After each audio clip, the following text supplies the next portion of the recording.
Halo, kembali lagi di channel Rahasia Sukses. Kita sudah memasuki di video terakhir di pelatihan performa tinggi ini. Karena kita sudah memasuki sesi ke-12 bagian ke-6.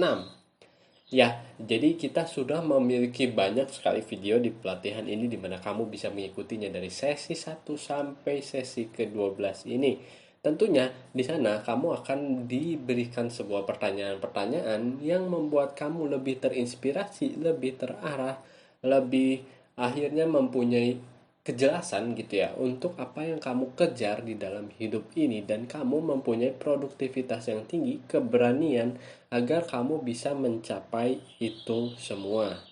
Dan sekarang kita akan menutup video ini dengan pertanyaan terakhir di sesi ke-12 bagian ke-6 ini mengenai pilar tujuan hidup.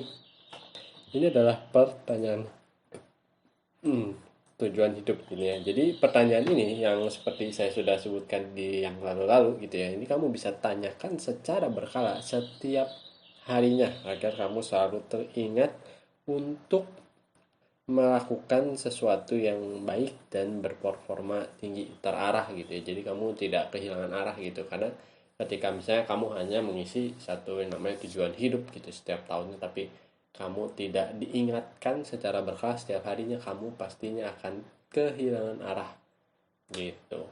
Dan ini ada ininya. Bagaimana saya bisa tetap berada di dalam tujuan hidup saya dan melayani lebih baik lebih banyak orang sekarang ini. Nah, jadi pertanyaannya adalah kata kuncinya dari ini ya, sekarang ini gitu ya, right now. Nah, bagaimana saya bisa terus berada di dalam purpose-nya saya. Nah, tentunya ini akan setiap orang akan berbeda gitu ya, tujuan hidupnya gitu. Dimana kalau kemarin gitu ya di sesi yang 11 itu gitu kita sudah membahas dimana tujuan hidup tuh bukan melulu mengenai pencapaian gitu ya. Misalnya saya ingin mempunyai misalnya uang 10 miliar di usia berapa seperti itu, atau saya ingin punya mobil di usia berapa, punya rumah di usia berapa gitu. Bukan punya bisnis misalnya autopilot di usia berapa gitu, bukan sekedar pencapaian, tapi apa yang bisa kamu menjadi orang yang seperti apa dan apa yang bisa kamu lakukan. Nah, tentunya gitu ya, ketika kamu misalnya ingin menjadi orang yang bijaksana gitu. Nah, bagaimana kamu bisa stay gitu ya, setiap harinya kamu diingatkan untuk menjadi bijaksana.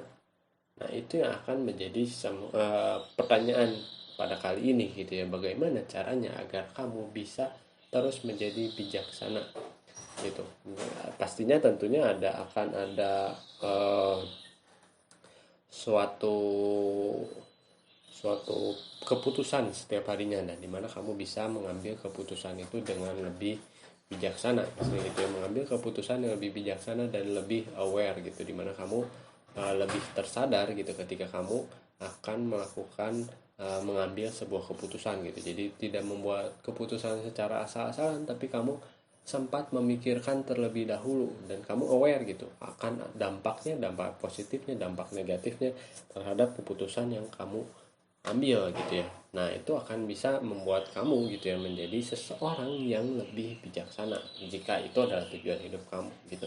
Tentunya juga untuk tujuan hidup kamu yang lain, misalnya murah hati gitu, sorry. Murah hati, terus berbaik hati gitu ya. Kamu terus bisa diingatkan dengan hal-hal seperti itu gitu. Kamu bisa mungkin orang berbaik hati, orang suka memberi gitu, tidak selalu saja memberi misalnya dalam bentuk uang gitu, tapi kamu bisa memberi ilmu, bisa memberi doa gitu, dan apapun itu. Dan tentunya gini, yang paling penting adalah melayani lebih hebat lagi gitu, lebih berdampak lah gitu pada intinya. Karena tujuan hidup manusia gitu, alangkah baiknya jika uh, kita bisa melayani lebih banyak orang, karena kepenuhan hidup kita gitu ya berada dalam seberapa hebatkah kita memberi dari kepada orang lain gitu ya. Ini juga saya sangat-sangat belajar dari yang namanya si Tony Robbins itu gitu ya, dimana ujung-ujungnya gitu ya, namanya fulfillment gitu, kepenuhan di hidup kita gitu, itu berada di bagaimana kita bisa bertumbuh dari diri kita sendiri dan juga kita bisa memberikan kontribusi untuk orang lain gitu. Jadi bagaimana yang tadi ya, purpose hidup kamu adalah kepribadian kamu, di mana kepribadian kamu itu ada yang tuduhnya, ada yang harus kamu lakukan, dan yang kamu lakukan itu akan memberikan dampak yang baik untuk orang lain, dan tentunya untuk diri kamu sendiri gitu ya.